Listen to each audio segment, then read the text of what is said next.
living a simple life, something out those aches and pains from working on the farm. Hey guys, it's Eric. Check it out. Today we'll be handling part 2 of the Johnny Bucket assembly, and this is where we assemble the actuators that are over here to the Johnny Bucket, and we will then install it to the front of the Husqvarna tractor that I have there. So that is what we're doing today. In part 3, we will do the wiring. Now, I opted to get a joystick upgrade, and so it's going to operate just like a Kubota tractor or a John Deere tractor, something with a front-end loader. It'll give the same up, down, left, right feeling instead of the switches that are available on the stock model. So let's go ahead and get this thing assembled, and I'm excited to try this thing out. The first thing to notice here is that these two actuators are different size. This is the dump actuator, and that is the raise and lower actuator. They're different sizes and they're not interchangeable. This one being about 14 7/8, and that one being about 11 1/4, 11 1/2. But the two brackets we're going to install are here and here. We're going to install those first. They're not installed on this side. They're installed on that side. So let me get the camera set up over there, and I will show you the process of installing the dump actuator. First, we'll install these two brackets here. This one's wrapped up, so I assume it might have some, yeah, it looks like it has some stuff packed in it. Probably our assembly nuts and bolts. All right, lots of nuts and bolts here. This is the first bracket we're going to be installing, and this one sits right here. Now, something you'll want to notice here, hopefully I can see that, yeah. There are 4 sets of holes, or 4 holes. 2 that are not slotted and 2 that are slotted. If you're using the turbo dump actuator, which I upgraded to, then you're going to want to use these larger slots here. So we're going to put those in, and like everything, you kind of want it loosely fitting to start with. So we'll just get those started. Now these have lock washers and large nuts, so make sure to put the lock washer on. Most of the other nuts in the kit have built-in lock washers, like the nuts are have nylon washers in there. Cool. So we're just going to get that in there, and that way, if I need to, I can adjust that after we install the actuator itself. Great. So now we're going to move on to this piece here. This is the front hub piece that's going to sit on there, and that sits in here like so. And it's kind of interesting. I'm going to move the camera to the other side so you can see, because everything here is kind of hidden. Okay, once we have our other piece installed, we're going to install this. You can see there's holes here, here, here, and here, and they coincide with these. This one, this larger one, is actually for a pin. We're going to set that in there, and these bolts, they come through from the back side. So you get one started, and these are locking nuts. They self-locking, so no washers for these.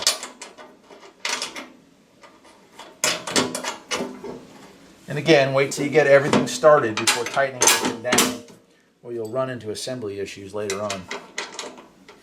And we're going to install this, because we want to make sure that this hole lines up before we tighten everything down. That's our front pivot point for the actuator, so we want to make sure that lines up so we can slide that in and out. Once that's in, just like before, it is 9/16 for all these bolts.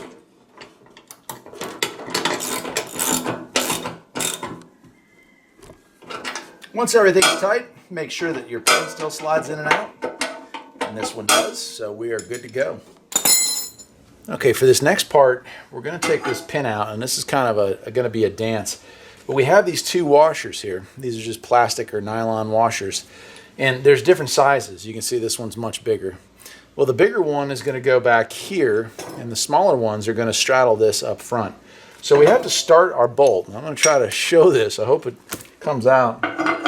We're going to start our pin, and then we have to slide. I can get it from this side perhaps. There we go. We're going to slide that spacer in. Then we have to insert this, and that faces upward. The motor here faces upward, but we're going to slide that in there. Get it started. And as it comes out the other side, and this one you probably will not be able to see, but you got to kind of fish that washer, that big nylon bushing, onto it. And then it's just a matter of lining it back up once it's through, and you can't really see it, but we're going to put one of our pins in there to hold that all in place. And that is these right here. And these are kind of cool pins. They straddle. Let me show you that. Those pins are really nice. They slide down through the hole and they lock completely into place. So that shouldn't come off no matter what kind of debris or mulch or dirt or sand or whatever you're carrying. All right, let's hook up the bottom one and then we can tighten those two bottom bolts. All right, now this side is a little more particular because we have the weight of the unit now attached to the front here. But I'm going to start the pin on this side. There we go. And then I'm going to use just one of these, the larger one. It's going to go through here. And there it is. And again, we'll slide in our custom pin here, which I hope you can see, but that just kind of, that's a cool pin. I don't know, I've never seen anything like that. I've seen a lot of lock pins, but this one's kind of unique. See? There we go. All right, let's work on the other side. So once we have this all assembled, we need to just tighten down our brackets. And that's a 3/4 bolt down here. It's one of the, or 19 will also work for this. Great. Now we can work on the back piece and mount it to the tractor. In preparation of mounting our back piece, you'll see these two bolts. They're sticking up, these studs. And you'll see our little harness here for this first actuator. Well, there's clamps here for it. So what we want to do there is secure these so they don't get pinched while the tractor is in operation. And so those come with two bolts here. Those are 7/16, I believe. I'll go ahead and get that on there.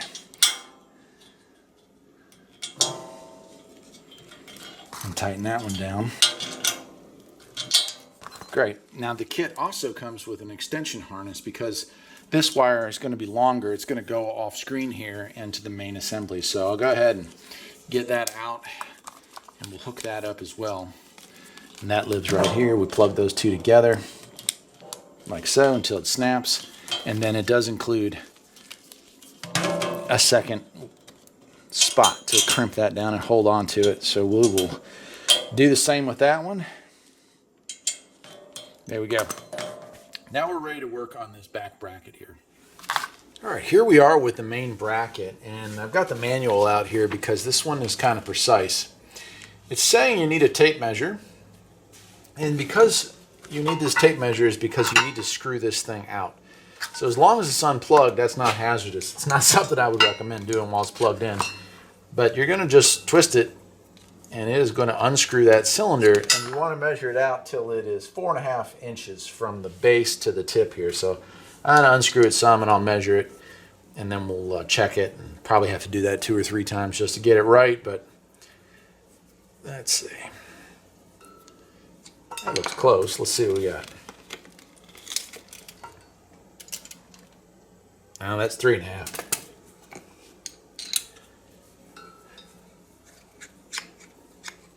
There's probably a joke in there somewhere, but I'm not going to touch that one.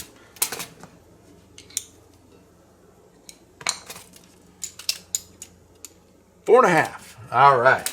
So this piece goes with the cylinder in, but it slides in through the bottom here. You can see that hopefully. And then it also has some bushings that we're going to install here. And let me grab those right now. Okay, on this, the bushings are the same size. The same thickness, you see. So we're just going to put one on each side. I'll start my pin, put that in there and slide it across. Oop.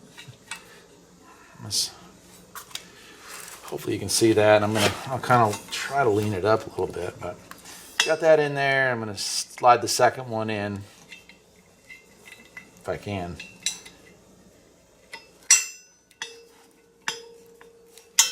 And there it is, right? It's all the way through.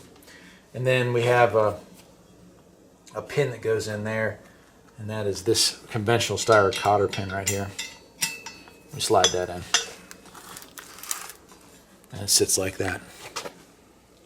Cool. Well, it looks like we're getting ready to actually install this onto the main bracket now. All right, we've got the tractor back in here. I've kept the cover off of it, the hood off of it, because we still have wiring to do, and that'll be in the next video. But for right now, these little pieces right here, we want to push those up. And once we've done that, we're going to slide the bottom bracket in. It sits on the inside of both of these. me set that off to the side a little bit.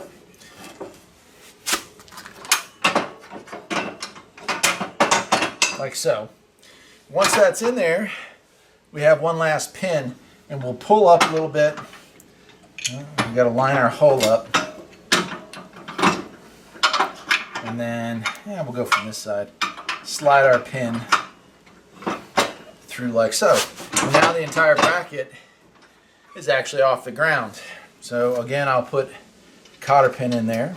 So now we are ready to actually mount the bucket, and it's just 2 bolts, big ones. And you do have washers on the back side. And large nuts and lock washers on the front. And what I'm going to do with this is slide it forward and line it up and slide it in, and that will wrap up this video. These are 19s, by the way. You'll need a 19 ratchet and a 19 wrench to finish this job.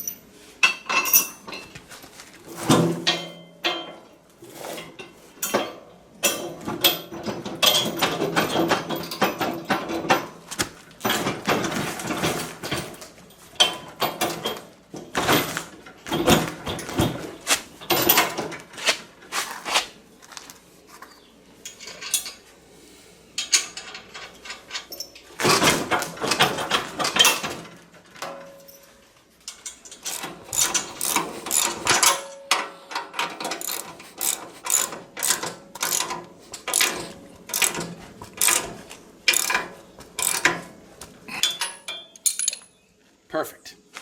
Well, I guess that'll do it for part 2 here. Everything is assembled. Now, in the future, when you want to take this off, it's just a matter of pulling this top pin and flipping up those brackets. You slide the whole thing off the front, so it's a little easier to get on and off once it's done.